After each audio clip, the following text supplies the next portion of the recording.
It's 8 o'clock. This is the UK Tonight. Coming up, the row that threatens to overshadow the World Cup. Donald Trump admits he asked FIFA to review the ban of a top US player after he was given a red card, as MPs here call for an explanation. It's one thing to penalise somebody for the game, but how do you penalise them for a game that hasn't been played yet? It's very unfair. You can't do that. So, yes, I asked for a review by FIFA. That controversy came after England beat Mexico in an all-time classic match on the co-hosts' home turf to go through to the World Cup quarter-finals.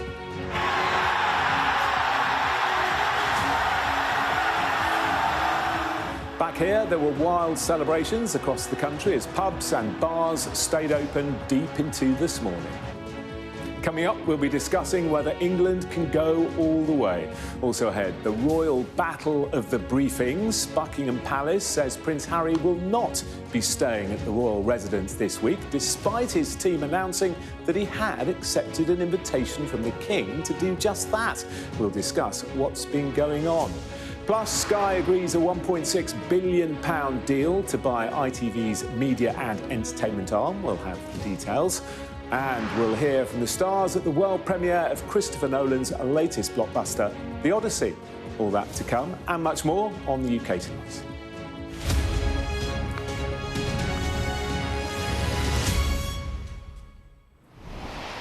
A very good evening, and we begin tonight with the red card row that's threatening to overshadow this year's World Cup. President Trump has admitted to an extraordinary intervention that saw him pressure the FIFA boss into overturning a ban for one of the USA's best players. Trump claimed Folarin Balogun didn't commit a foul and suspending him for a game would be a stain on the tournament. The president even questioned the character of the referee who sent the player off. Well, it's brought the integrity of world football into question, with MPs in the UK calling on FIFA to urgently explain their decision. Here's what President Trump said earlier. I asked for a review because I didn't think it was a foul. And, you know, again, I'm good at this stuff. I didn't think it was a foul. I thought it was two great athletes that crashed into each other and got entangled. That was not a guy punching somebody in the face or anything. And you want to see a game with your best players. I think they made a really brilliant decision. I think the referee's call was horrible. And nobody talks about that. They talk about the red card like it's fine. Nobody talks. The referee's decision to red card. I didn't know what the hell a red card was. When I found out, I said, you got to be kidding. This guy just hands up. Okay, your best player is not going to play next week or in the next game. I said, wow, that's a lot of power. That's terrible. But then I looked at his past, and it wasn't so great. Our sports correspondent Rob Harris has the latest. This isn't surprising that Donald Trump has wanted to claim the credit to talk up his role in getting Folarin Balogun's red card suspension frozen so he's eligible to play for the US against Belgium. But this leaves the FIFA president Gianni Infantino politically exposed because there are rules in world football from within FIFA that ban government interference in footballing decisions. And it was Infantino who received a call from Trump asking for this injustice, as he called it, to be overturned, that direct lobbying from the White House on a footballing matter. And perhaps we might have expected more meddling in this World Cup so far by Trump, but actually he's been surprisingly quiet until now, and it has created huge problems for Infantino. We've got Belgium complaining about Balogun suddenly becoming eligible, and from European football's governing body, they're concerned now that a precedent has been set because an automatic one-match ban should have been served by Balogun after he was sent off in the last US game in the round of 32 victory against Bosnia-Herzegovina for a tackle, having scored earlier in that match. And UEFA said that they expressed disbelief at such an unprecedented, incomprehensible and unjustifiable decision. And they talk about the integrity and credibility of football being at stake. Now, we have heard from Infantino. He's taken a day defending himself. What he hasn't done is said why this red card suspension was lifted, unlike other players who've been sent off at this World Cup. He did confirm he received a call from Donald Trump. He says he receives calls regularly from world leaders.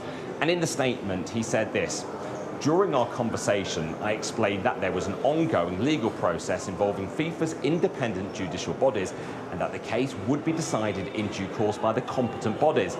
That is how FIFA's system works, and it is a principle that I will always uphold.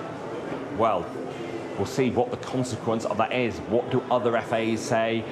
Certainly the sense from across football is there's no impending ethics investigation, for example, into Infantino.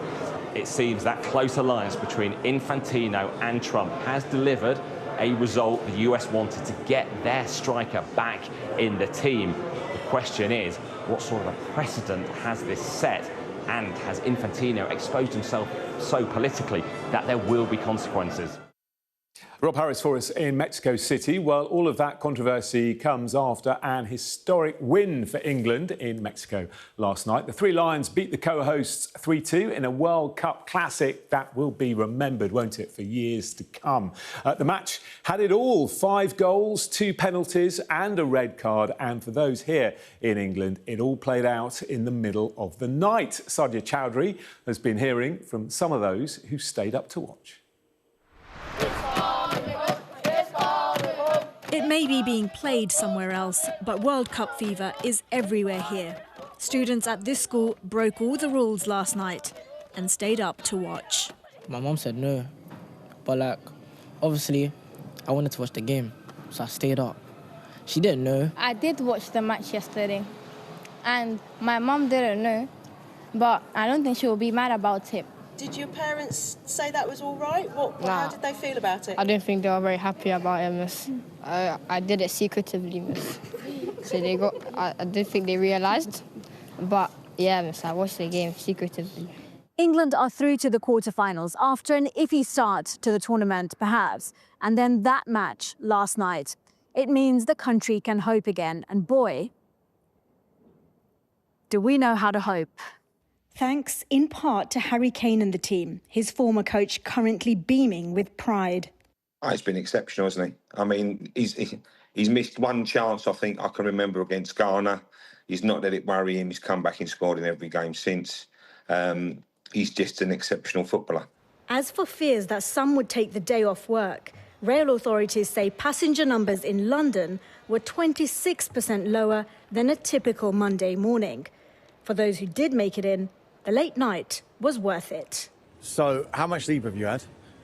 Probably about 3 hours. About an hour? 3 hours, 4 hours sleep, but yeah, well worth it. We missed a lot of sleep for it, but it was worth it. Plenty of time to rest now, with England's next match not until Saturday.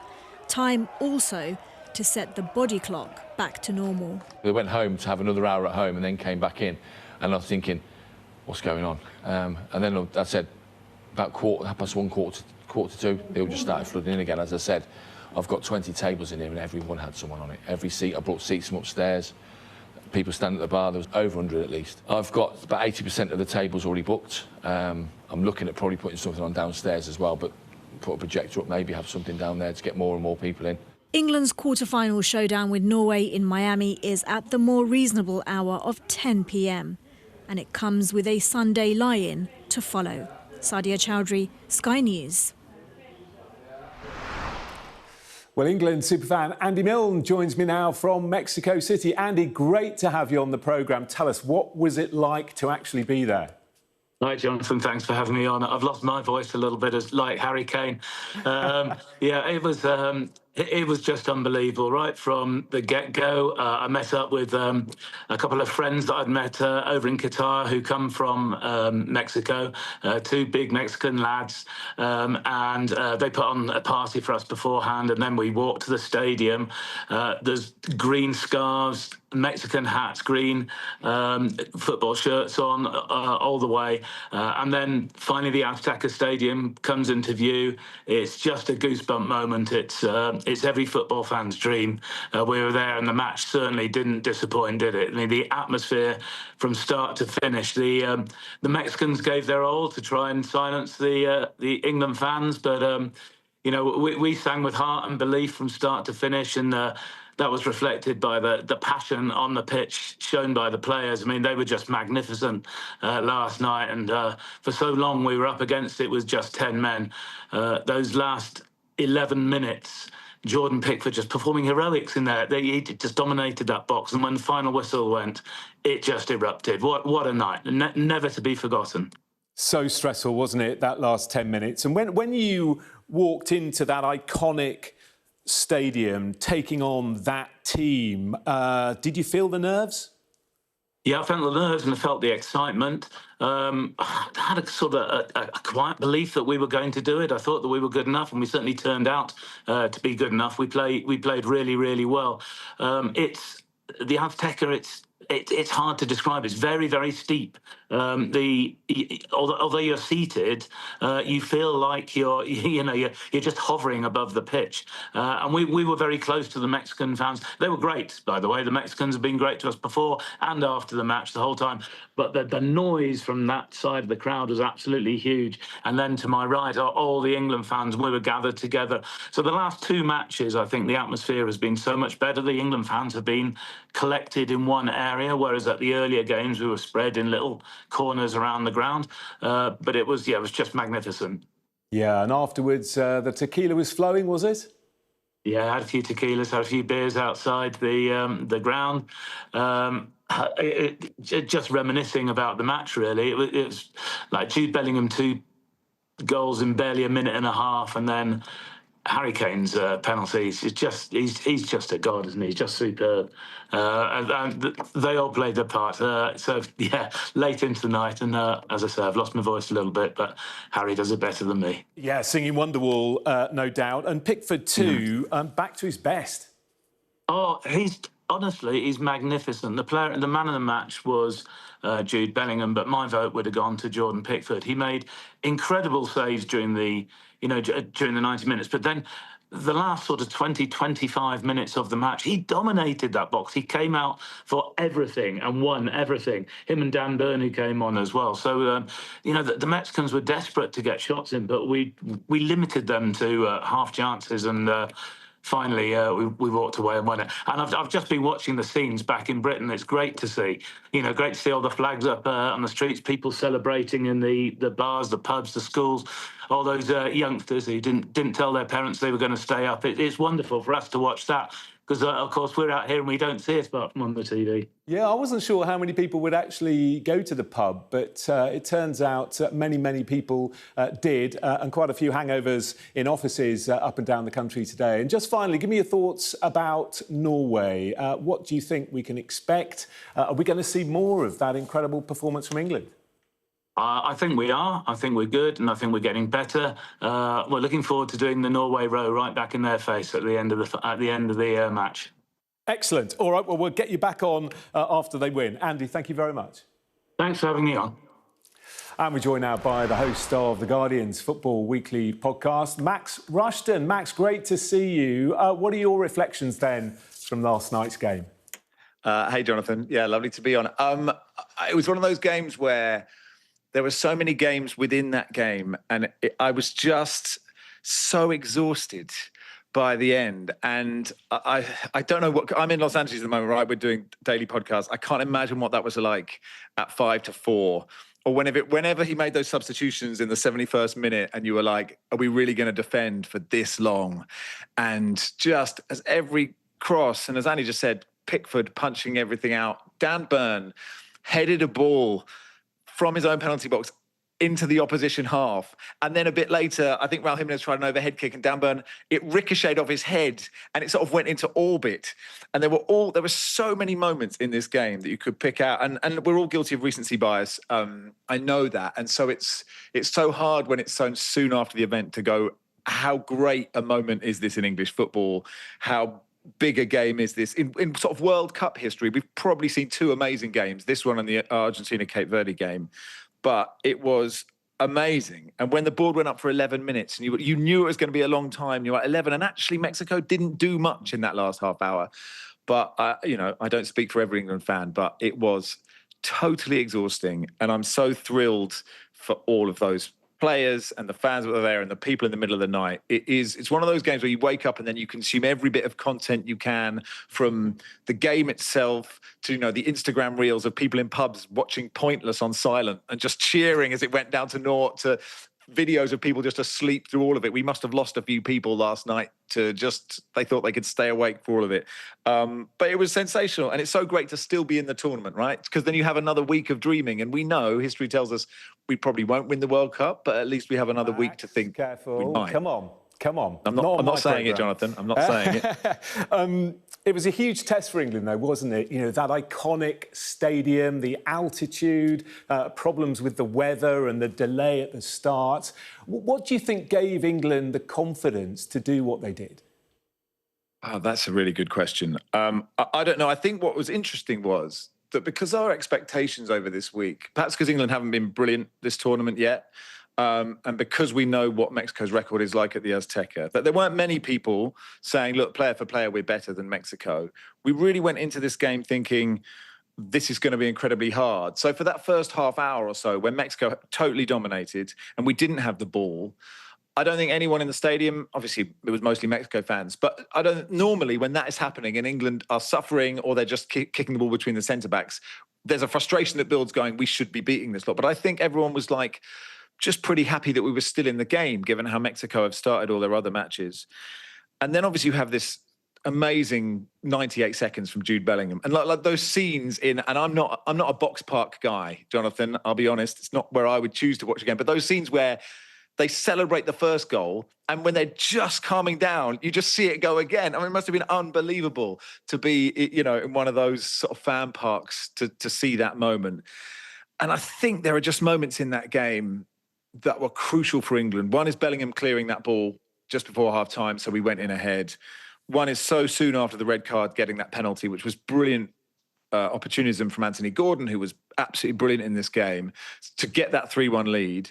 So there were just moments where you think, I think had it been 2-1 for all that time, I know Mexico scored like soon after, but there were crucial little moments in that. You know, when John Stones, it probably only took half a second, but it felt like an hour when he rolled that ball just past our own post. So there are so many different moments. And I often get criticised for trying to equate Sunday League football with football at the highest level.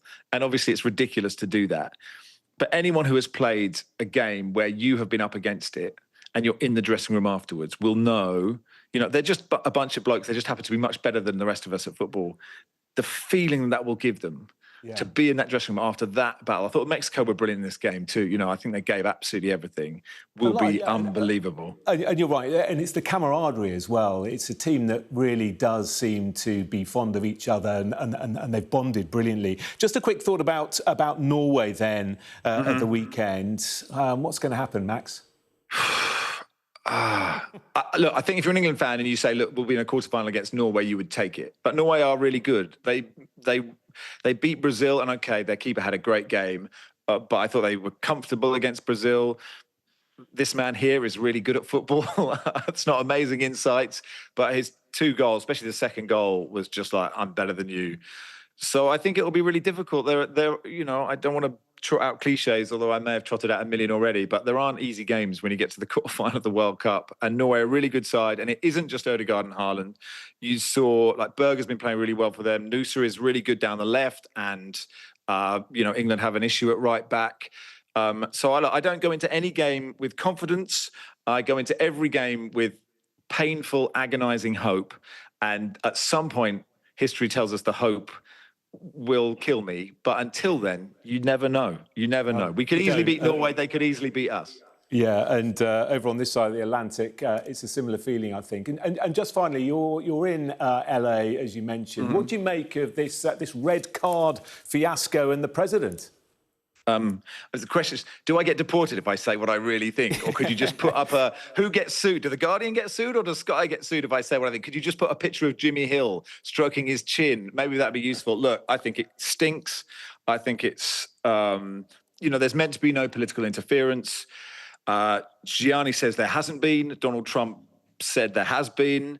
You can choose who you want to believe on that score. There is no precedent for a red card being overturned at the World Cup because bans only came in 1970. Garrincha got back in 62. He was sent off in the semi-final. And that wasn't necessarily totally above board. I think that's safe to say. There is precedent of FAs, being punished for political interference. I think Nepal's at the moment, others across history. And it's not a fair, had that red card, and it's irrelevant whether you think it's a red card or not. I think Balogun was unlucky in the challenge, but I don't necessarily think that means it isn't a red card. You can be unlucky. Intent doesn't matter if you check the laws of the game. But, if that was an Iran player who got a red card, what do you think? I mean, the Qatar player, got an extra ban. Kone broke his leg in the Canada game, but he didn't mean to do that.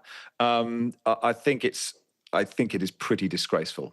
That's the end of my comments on that, Jonathan. All right, that's probably a good place to leave it. Max, great having you on. Max Rushton. Yeah, lovely to see you. All the best.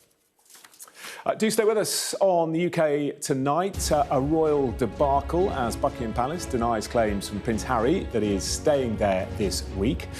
Also ahead, we hear from the woman who helped to expose the Rochdale grooming gangs as the government looks to deport a ringleader now freed from prison.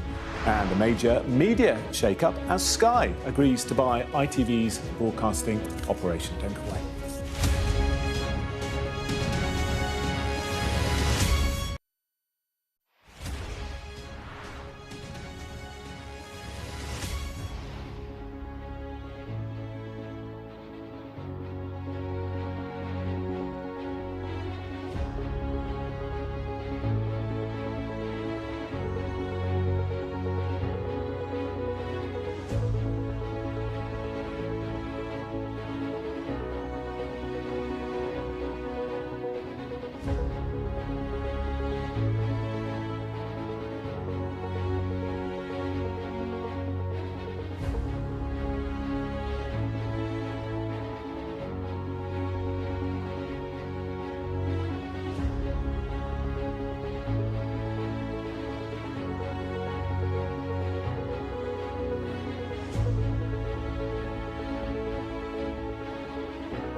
What's the best thing about being a Sky News journalist?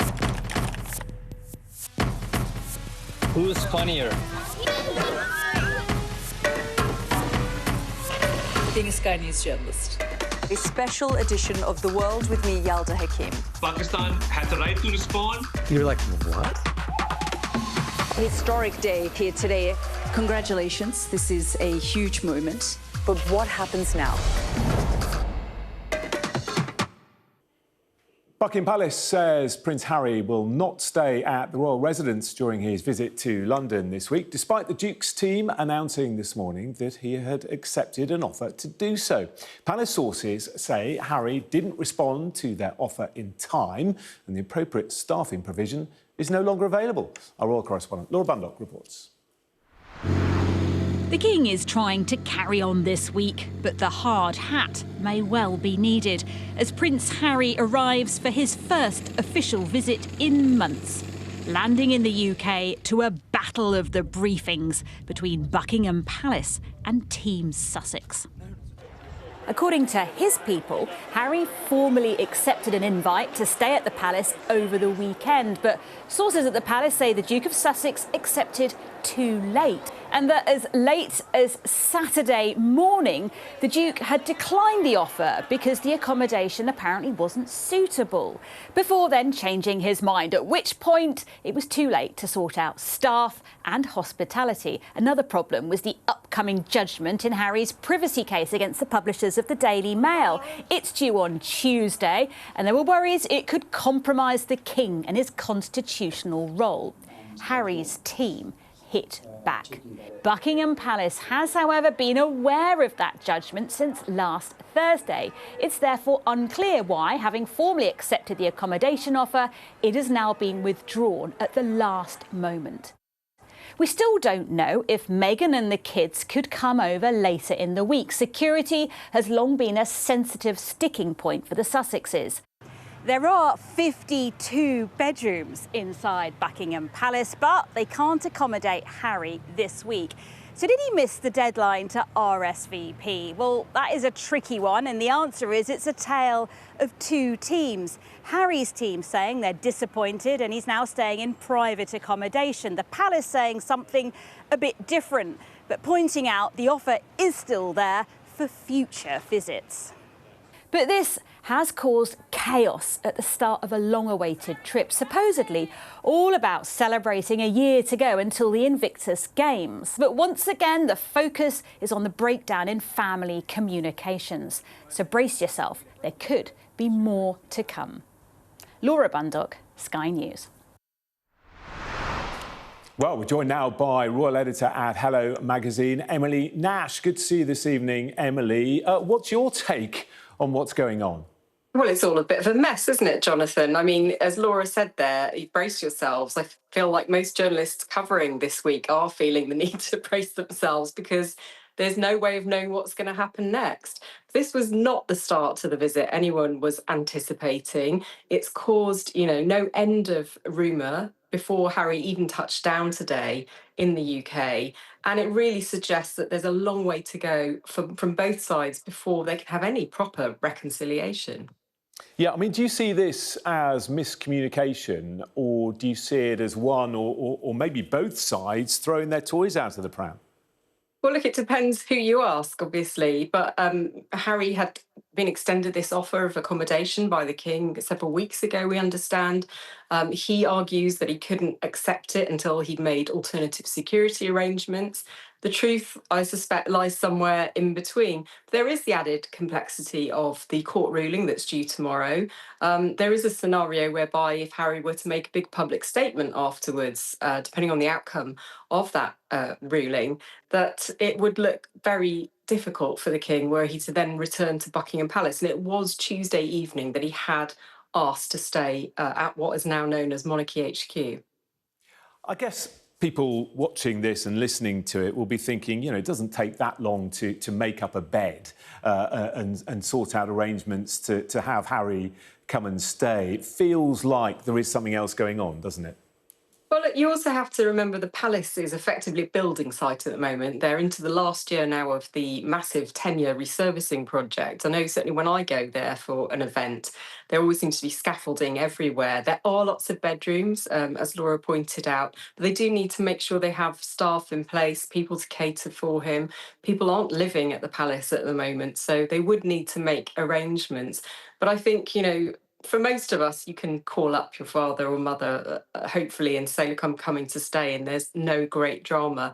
It's very different if you're a member of the royal family, and something that, they don't obviously do is a great deal of spontaneity. So I think what it suggests to me, though, is that the problem that this has become so public so quickly, really paints a picture of what's going on behind the scenes. And any meeting between the King and Harry, I think, would be contingent on neither side talking about it publicly. If they can't even arrange accommodation between themselves without it becoming a public argument, then there's not a huge amount of hope for that.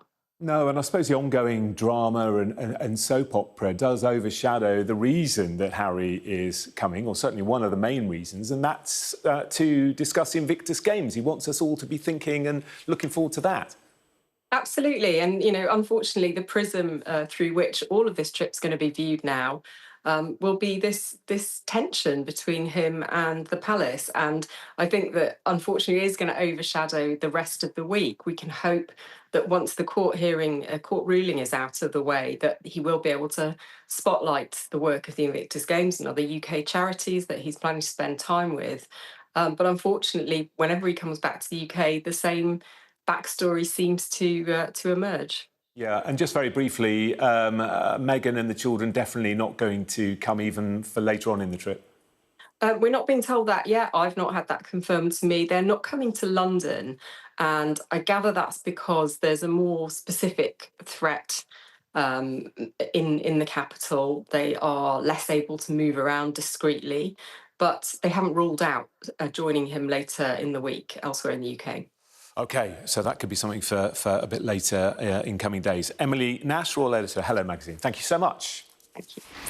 Just want to bring you an update on that news regarding President Trump and the intervention in the World Cup. We are hearing that his intervention to lift that red card suspension might actually help England, because Sky News understands the Football Association is considering appealing to FIFA to ask for Jarrell Kwanzaa's suspension to be lifted, just as the US player following Balogun's automatic ban for being sent off was dropped for the World Cup. Kwanzaa was sent off, you'll remember, of course, during that 3-2 victory over Mexico, so stands to miss the quarter-final clash with Norway.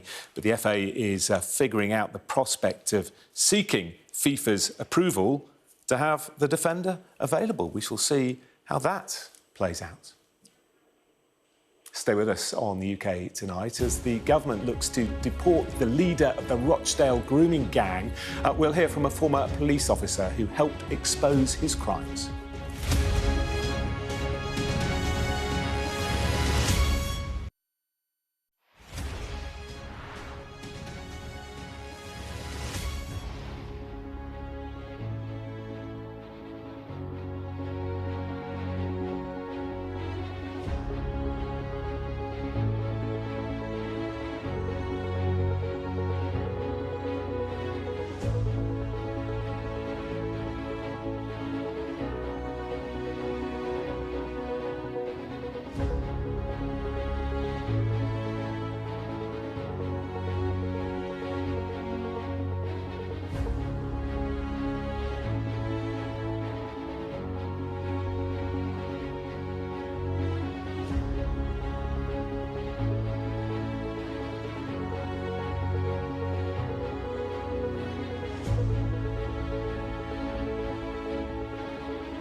Hear that whistle and that crunch. We know that they're coming from the south of the city where there's a column of Russian armoury.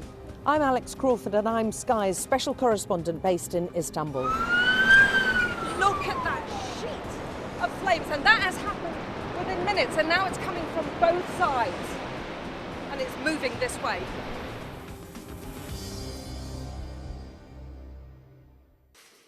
Welcome back. Now, the government says it is exploring all options to deport the leader of the Rochdale grooming gang. Shabir Ahmed was released from prison last week but can't be returned to Pakistan due to a decades-old law. Home Office Minister Alex Norris says the government will ensure the public is kept safe while they look at options to remove him. I can assure the House that we have not given up and we will not. While the original intentions of the legislation in question mean we ought to proceed with care, the nature of the offending in this case demands that we explore all options, and that is what we're doing. And in the meantime, we will, of course, do everything in our power to keep the public safe. Well, we're joined now by Maggie Oliver, former detective constable with the Greater Manchester Police, who helped to expose the Rochdale grooming gang. She now helps survivors of child sex abuse with her charity, the Maggie Oliver Foundation. Really good of you to come on this evening. What do you make of this, then? Possible emergency legislation to make sure this man is deported. Do you think it'll happen? You know what, Jonathan, what absolutely shocks me is that Shabir Ahmed was convicted back in 2012. He was ordered to serve 22 years for one trial that he went through and 19 for the other. So that should have been 41 years. He's actually out in 14. But in all those 14 years, the judge ordered that he be deported in the trial in 2012. Wouldn't you think that with all the legal brains, Keir Starmer, the DPP, Nazir Afzal, the chief prosecutor, all these legal brains and a judge, that they would have addressed this in the 14 years he's been in prison? So either they didn't think it would still be an issue when he came out, or they really are incompetent. You know, they are the people who are leading the country. And I've said last week, you know, it's like closing the stable door after the horse has bolted. Why are they only looking at this now? It should have been addressed at the time of the trial. And, of course, while this discussion is ongoing, for his victims, it's a terribly worrying time. Yeah, it is, Jonathan, but you know, this is one man, and I really would like to expand the conversation to cover all victims of all abusers, because they are completely powerless and voiceless in these conversations. You know, I was saying last week I was in touch with some of the Rochdale victims of this man and this gang, and they have had no support. There isn't like wraparound care for them. You know, this man has been released from prison. I was in close contact with Ruby, for instance, last week as one of the girls, and she was terrified because she'd had no communication. There is nobody there who has said, what would you like? Do you need extra precautions? Do you feel unsafe? And bear in mind that Ruby bumped into her, I call him a rapist, who got her pregnant when she was just 13. She didn't know he was out of prison. She bumped into him in the local supermarket. She'd been threatened at gunpoint by another one in the gang, as had her sister, that if they spoke to the police, they would be shot. These are the fears that victims feel. So, yes, we are having all this attention on Shabir Ahmed.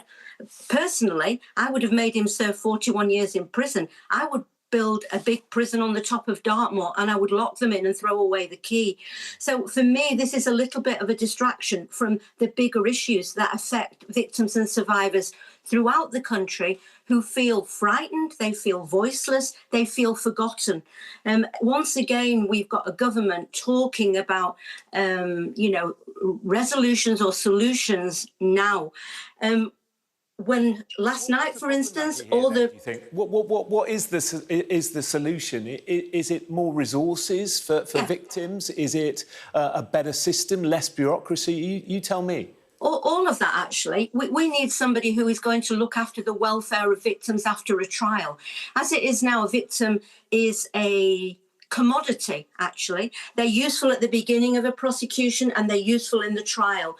And then they just fade out of the picture. Nobody has responsibility for their welfare. And they are the forgotten people when victims and survivors actually should be the ones that are front and centre of this.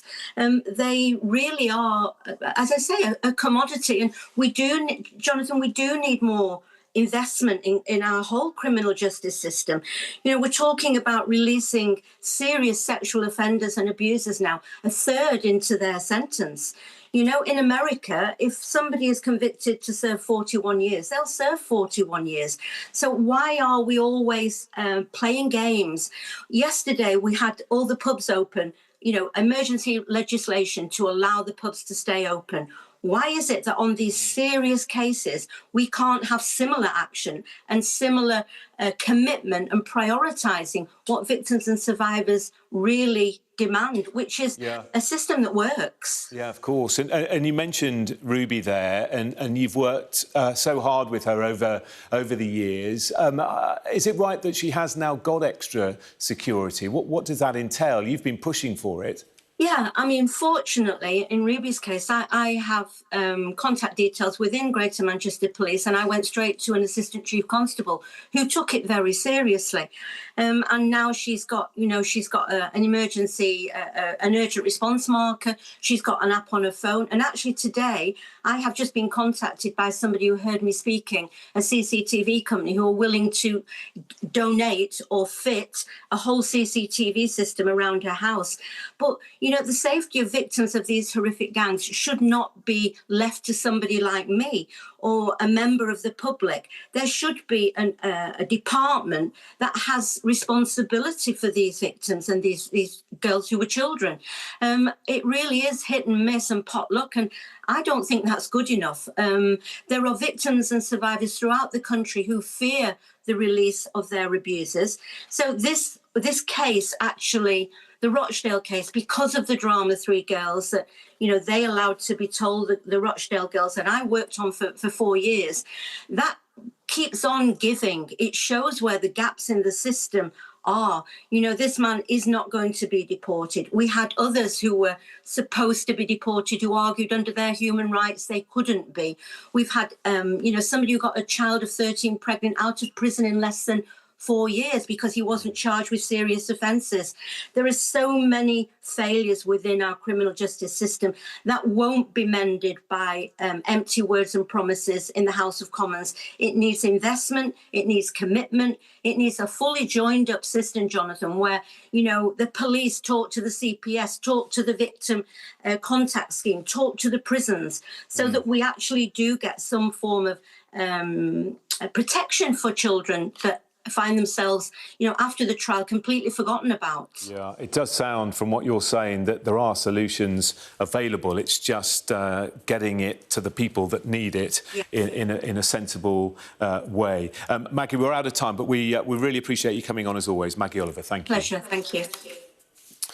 Now, Sky has agreed to buy the media and entertainment arm of ITV in a £1.6 billion deal. The agreement aims to create a UK-focused streaming giant to compete with US platforms like Netflix, Amazon as well. Our business and economics correspondent Paul Kelso has more detail. It's a deal that brings together I'm a Celebrity and Anton Deck with the home of the Premier League. ITV, Britain's oldest and largest commercial free-to-air broadcaster, agreeing to sell its terrestrial channels and streaming service to Sky in a £1.6 billion deal. The pay TV operator insisting that despite new ownership, ITV's free-to-air programming will stay that way. All of the content that consumers already love having free-to-air. So viewers love Coronation Street, Emmerdale, you know, I'm a Celebrity, Love Island, all of those remain free and remain on the channel. And what we'll do is we'll work with our sporting partners to supercharge the sports offering on ITV. The deal is a product of changing viewing habits, with linear TV under assault from the rise of streaming, dominated by giants like Netflix, Amazon and YouTube. The computer system Post Office spent an arm and a leg on is faulty. Hits like Mr Bates versus the Post Office have brought critical acclaim to ITV, but with viewing figures and advertising revenue under pressure, it says consolidation makes sense. Our world has changed beyond belief. I mean, the amount of streaming hours now, about 800,000 from global streamers. It was 240,000 just 5 years ago, and that's not including YouTube content. So the choice is infinite. That means reaching those audiences is much, much more difficult and much more expensive. And then that has an impact on advertisers. ITV will retain its studio business, which makes most of its hit programmes, including Coronation Street and Love Island. But with control of ITV passing to the American-owned pay-TV operator, this is a landmark moment for British broadcasting.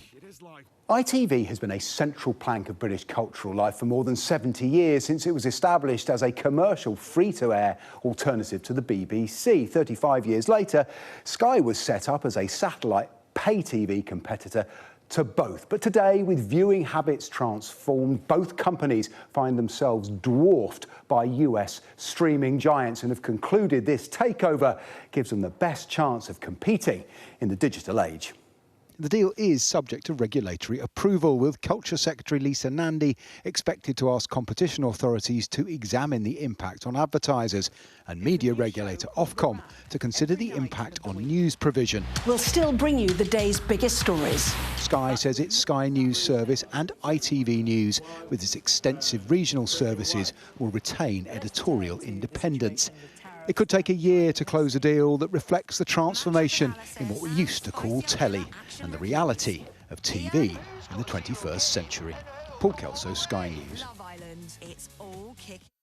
Still to come on the UK tonight, a reinterpretation of a nearly 3,000-year-old epic. We're going to be on the red carpet as Christopher Nolan's highly anticipated The Odyssey premieres in London. And we'll bring you some big breaking news out of Wimbledon. Don't go away.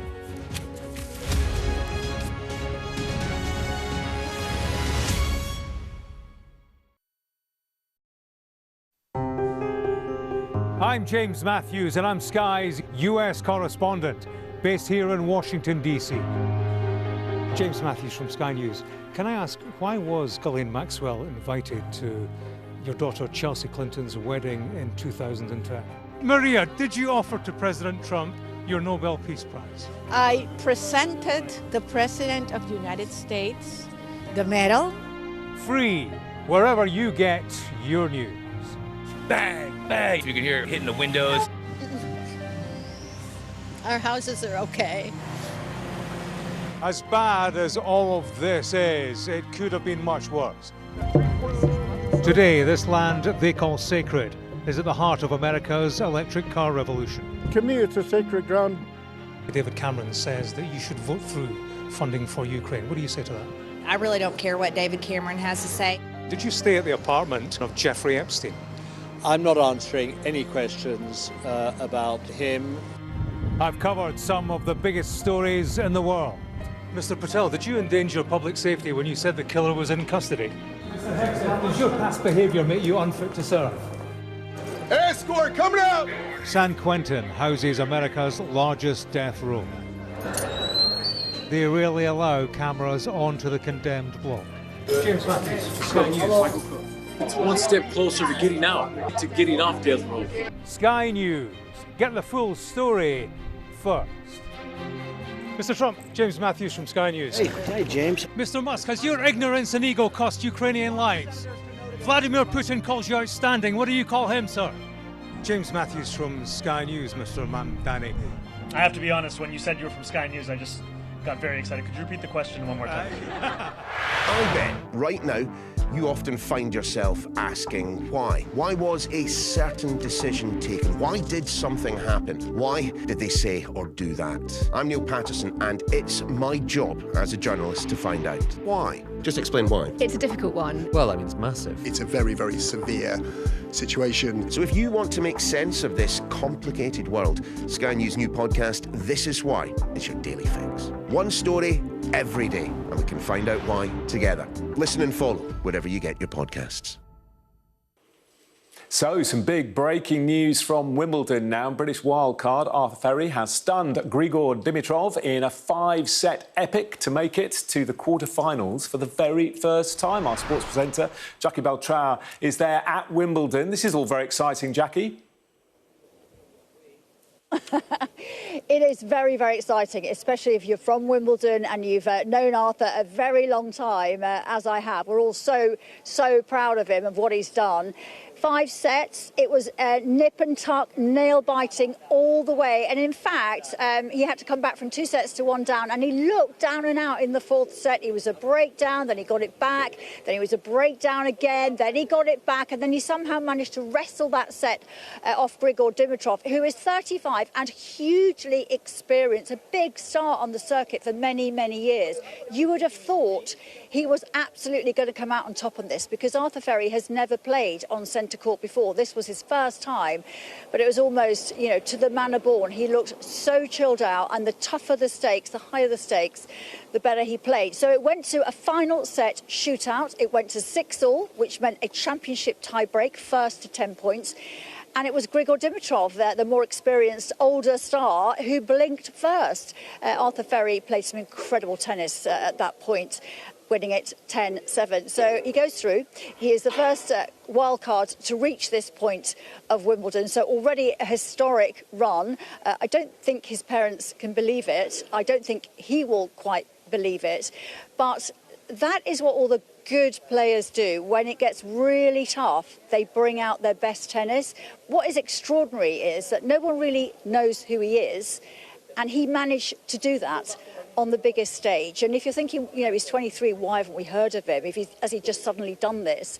Not really. He went to Stanford University, and he went there for 3 years and was playing his tennis there on the collegiate circuit. Then he turned pro and had a few injuries. So this is the first year he's really had a good run at it. He got to the 2nd round of the Australian Open. But here on the grass courts, it really suits the way he plays. And he's just pulled it out the bag today. And he is through to the quarterfinals, last Brit standing as he was before today. But my goodness, what an opportunity. He plays Francis Cuboli of Italy, who is the 9th seed, and they met at the Australian Open right at the beginning of the year, and Arthur put him out. So let's see what happens this time when he's got the home crowd behind him.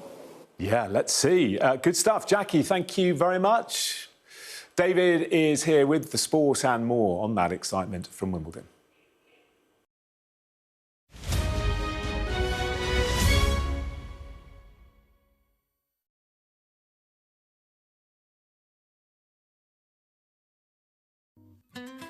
Woody, you're 300 miles from home, just around the corner from the Oval. We're going to play some petanque, a game that you've played before. No, have you played petanque? No, I haven't. It's not a. You look natural, just holding. It's like choosing the new ball before the test match starts, isn't it? It's not an Ashington State School kind of game, petanque. I'm not really sure that this was in the curriculum, so not much seam on them. No, you might swing a little bit. Yeah, and in cricket tradition, I've got a coin, and I'm going to flick it heads or tails to see who goes first. Tails never fails. It is a tail. It is a tail. I'll roll the petanque first, I think. You'll roll the jack and the first petanque. Okay. Choose your petanque wisely. Sit down. Oh, we've hit a stick. Feels short. Feels short, but we'll go with it. First petanque. Very good. Thank you very much. Oh, bit of spin. Definitely a slow. Haven't made the stick. Well, since we're in South London, you know, my South London swag here, that looks like it's 1-0 to me.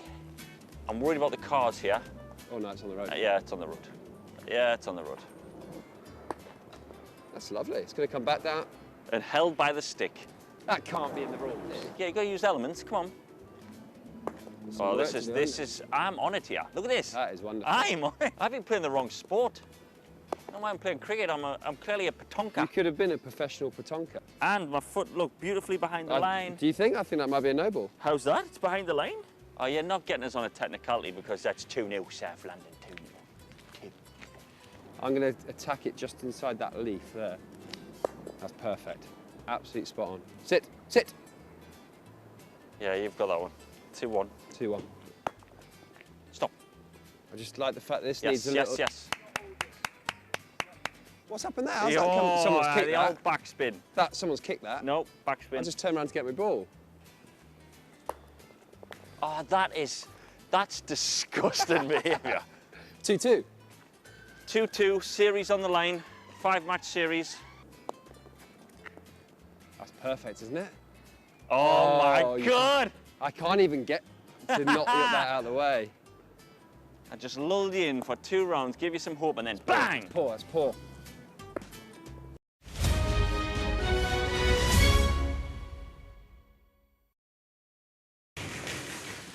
Now, one of the most hotly anticipated films of the summer, Christopher Nolan's The Odyssey, has its world premiere tonight in London. Nolan won 7 Oscars, didn't he, with his last film, Oppenheimer, including Best Movie and Best Director. Now he returns with an adaptation of the nearly 3,000-year-old ancient Greek poem. Here's our arts and entertainment correspondent, Katie Spencer, who's on the red carpet. The Odyssey is one of the foundational works of Western literature, written nearly 3,000 years ago, and Christopher Nolan has, of course, built a career turning challenging material into event cinema. He did it with Inception, he did it with Interstellar and Oppenheimer. This may be his boldest challenge yet. Universal has reportedly backed this film with a budget of $250 million, which would make this one of the most expensive literary adaptations ever made. I can tell you the film itself is something to behold. It's shot across many different countries, entirely on IMAX cameras. It is a spectacle. And Nolan hasn't exactly gone cheap on the cast either. It is one of the most star-studded ensembles Hollywood has seen in years, led by Matt Damon. And here's what some of its stars told me about what it's like to work with Nolan on this. It's interesting. He's almost like an independent filmmaker, but he's working at this incredible scale. So he'll gather all the elements that he needs, but then he discovers it in real time through the performance, through what he sees. And so it's this very free, wonderful creative experience. He's a director that is constantly challenging us as the audience. He's pushing the envelope, he's testing the boundaries of cinema, and to be a young actor and be a part of that is pretty awesome. When I read the script, first of all, not only is he a brilliant director, he's an incredible screenwriter. I mean, for him to condense 800 pages, 19,000 lines into less than 3 hours is genius. It's sheer genius. He's a visionary. The big question is whether modern audiences will actually turn out for this. Forget about Odysseus's journey. This is a high-stakes voyage for Hollywood. Can Christopher Nolan persuade audiences that one of humanity's oldest stories is a must-see big-screen event? If anyone can, it's surely going to be Christopher Nolan. Katie Spencer. Let's finish the hour with a look at the weather. Dinner under the stars tonight? That reminds me of our travel insurance. You mean All Clear Skies? All Clear Travel Insurance sponsors Sky News Weather. So it is turning very warm again, hot in the south, and it will become essentially dry as well. Northern Scotland will be cloudy into the evening with prolonged rain in the far north and a few patchy outbreaks in the west, but Shetland looks mainly dry. Elsewhere, most places will be dry with some sunshine almost unbroken in the south, but some southwestern coasts will be rather grey. Scotland will see the heavy rain in the north clearing tonight, but patchy light outbreaks will continue over northern and western parts. Most other places look dry, but it'll turn rather murky over many western coasts and hills. Quite muggy in the southeast, southern parts look dry and sunny tomorrow morning. All Clear Travel Insurance proudly sponsors Sky News Weather. And that is it from the UK tonight. Up next, it's The World with Yalda Hakim. We'll be back tomorrow night at 8 o'clock from all of us here. Very good evening.